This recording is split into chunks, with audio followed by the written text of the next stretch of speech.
نیکیاں ہمیشہ الٹا گلے پڑ جاتی ہیں، آزما کر دیکھ لو۔ سب سے زیادہ زہر وہی اگلے گا جس پر تم نے سب سے زیادہ احسان کیے ہوں گے۔ دوسروں کو غلط ٹھہرا کر خود کو اچھا ثابت کرنے والوں، یاد رکھنا دیواروں کے پاس کان ہوں یا نہ ہوں، مگر فرشتوں کے پاس قلم ضرور ہوتا ہے۔ خوبی اور نیکی دولت سے پیدا نہیں ہوتی، بلکہ دولت خوبی اور نیکی سے وجود میں آتی ہے۔ یاد رکھو، فتح طاقت کی نہیں صداقت کی ہوتی ہے۔ خوش رہا کریں، ہم نے کون سا یہاں صدیاں گزارنی ہیں، یہاں عارضی ٹھکانہ ہے۔ حق سچ کا ساتھ دیں، حسد چھوڑیں، مدد کریں، خوشیاں بانٹیں۔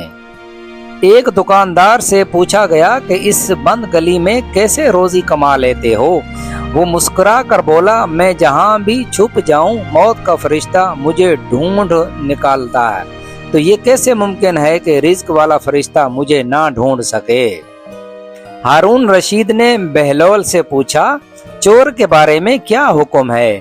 بہلول نے کہا، عالی جاہ، اگر چور پیشہ ور ہو تو اس کا ہاتھ کاٹ دینا چاہیے، اور اگر چوری مجبوری ہو کر کی ہو تو حاکم وقت کی گردن اڑا دینی چاہیے۔ جو بندہ یہ جاننا چاہتا ہو کہ اس کی نماز ہوئی یا نہیں، تو اس کو اپنی نماز کو دیکھنا چاہیے کہ اس نے اس کو گناہوں سے باز رکھا، اسی مقدار میں اس کی نماز قبول ہوئی ہے۔ غیبت یہ ہے کہ تم اپنے دینی بھائی کے بارے میں وہ بات کہو جسے اللہ نے پوشیدہ رکھا ہے، اور بہتان یہ ہے کہ تم اپنے دینی بھائی کے بارے میں وہ بات کہو جو اس میں پائی ہی نہیں جاتی۔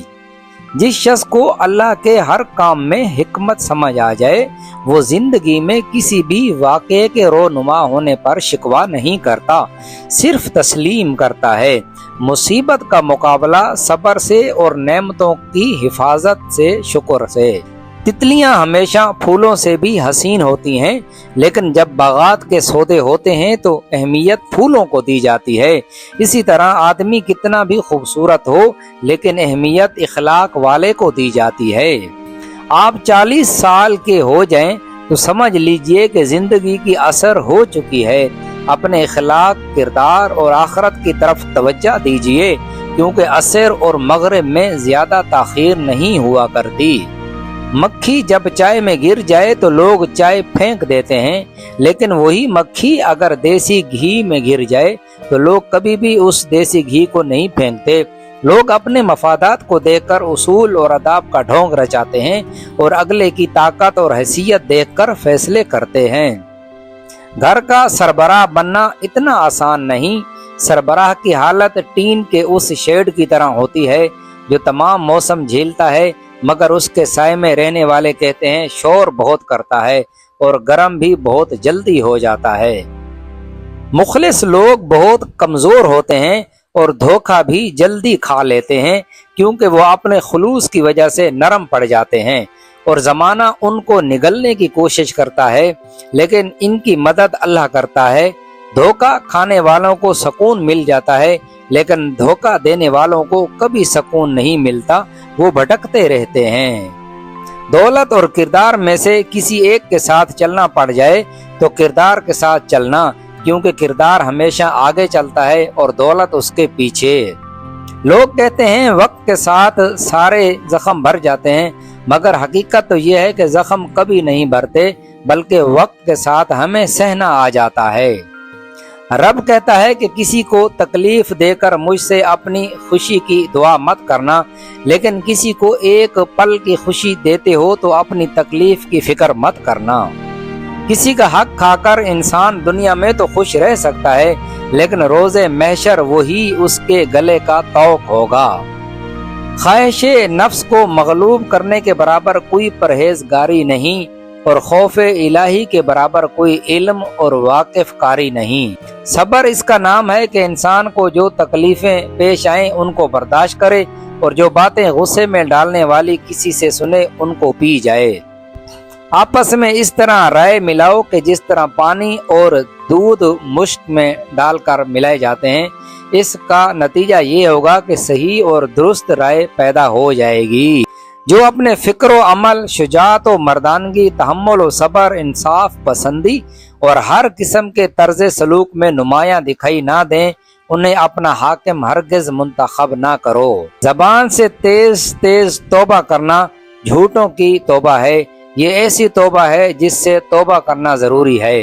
قرآن پاک میں تجھے جو بھی فیصلے ملیں اسے بے چون و چرا اختیار کر لو، اور اگر نہ ملیں تو سنت کی طرف رجوع کرو، اگر وہاں بھی نہ ملیں تو اپنے اجتہاد سے کام لو۔ دنیا میں تمہیں جتنا رزق ملا ہے اس پر قانے رہو۔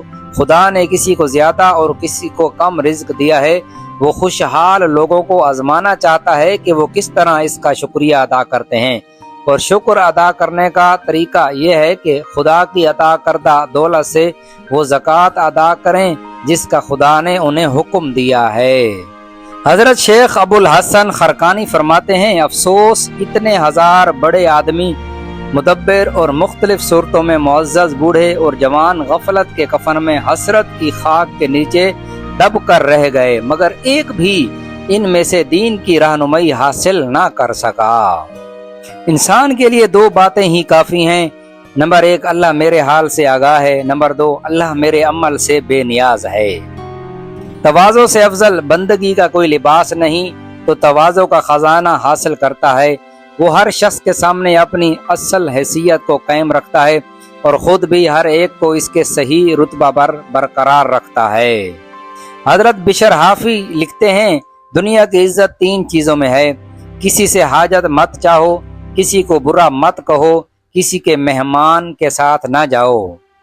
کم تول اور سود کھانے والوں کی نشانی یہ ہے کہ اسے دم آخر دشواری نظر آتی ہے۔ حضرت فضیل بن عیاض فرماتے ہیں، دنیا میں بے شمار عالم ایسے ہیں جو بادشاہوں کے پاس دین لے کر جاتے ہیں، لیکن جب بادشاہ کے محل سے لوٹتے ہیں تو اپنا دین وہیں چھوڑ کر آتے ہیں۔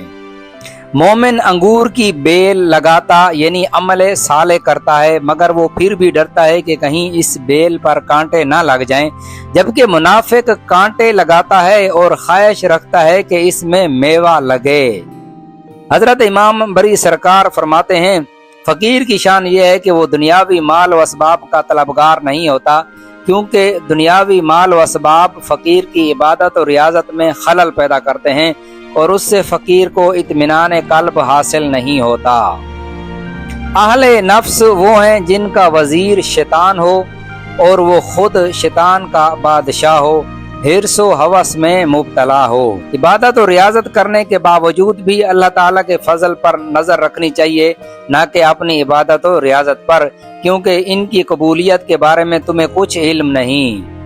جو بندہ دین کی سلامتی میں تن کی آسودگی، دل کی بے فکری اور تمام دوسرے عوارضات سے بچنا چاہتا ہے، اس سے کہہ دو کہ لوگوں سے علیحدہ رہے اور ہمیشہ تنہائی پسند کرے۔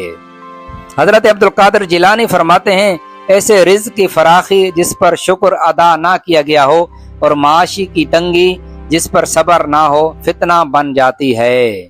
امام غزالی فرماتے ہیں، اگر تم اس قدر نماز پڑھو کہ پشت خم ہو جائے اور اس قدر روزے رکھو کہ بدن کمزور ہو جائے، ہرگز تمہیں فائدہ نہ ہوگا جب تک تم مال حرام سے پرہیز نہ کرو۔ بیوی کا دودھ آپ اس وقت پی سکتے ہو جب تمہیں لا علاج بیماری لگ گئی ہو، بیوی کی شرمگاہ اس وقت چاٹ سکتے ہو جب تمہارے منہ میں چھالے ہوں، بیوی کی شرمگاہ پر کیلے کے چھلکے رات کو باندھ کر رکھو، کنواری بن جائے گی، بیوی کے پستانوں پر لسوڑا مسلا کرو، جلدی پستان بڑے ہو جائیں گے۔